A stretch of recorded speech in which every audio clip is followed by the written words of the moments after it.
We're going to talk about acquired heart disease. This is something in life that led to the cardiac disease, so it may have not been present at birth. The three things we're going to talk about is rheumatic fever, Kawasaki's disease, and dyslipidemia. So first, rheumatic fever. This is an inflammatory disease that occurs as a reaction to group A strep infection of a sore throat. This can occur 2 to 6 weeks following an untreated or partially treated strep throat, so your patients that take half of their antibiotics and then quit. The heart is involved in about half of the cases.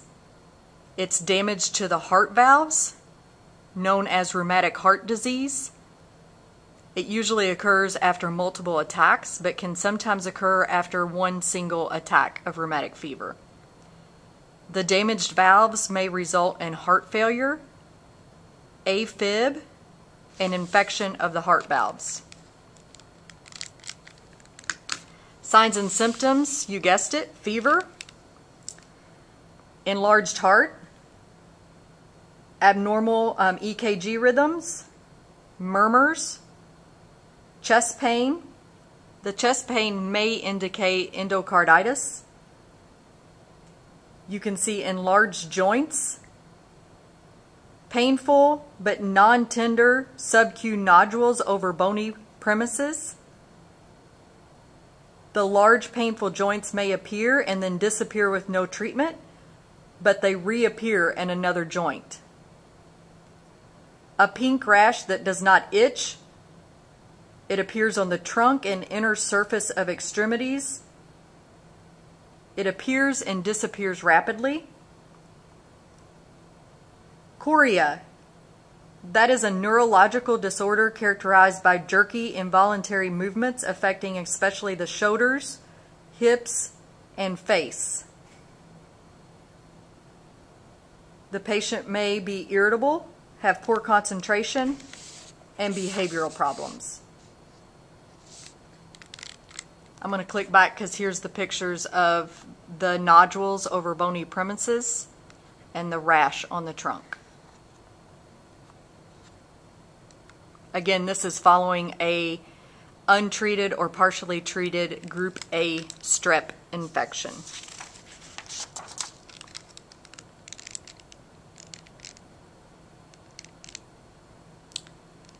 Diagnosis. Laboratory-wise, we'll do a throat culture, an ASO titer. If the ASO titer is elevated, it's the most reliable factor in diagnosing rheumatic fever. The CRP level can be elevated in response to the inflammatory reaction. And the erythrocyte SED rate can be elevated with the inflammation.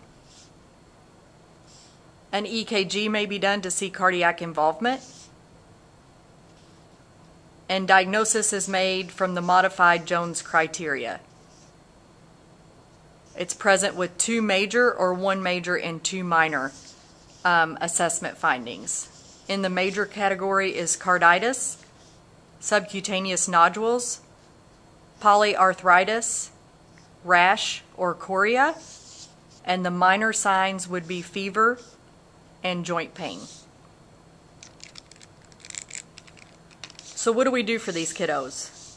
Bed rest in the acute phase. They're probably going to receive antibiotics.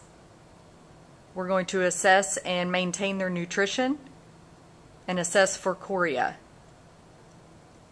The antibiotic is most likely going to be 2 daily doses of penicillin or monthly injections of penicillin.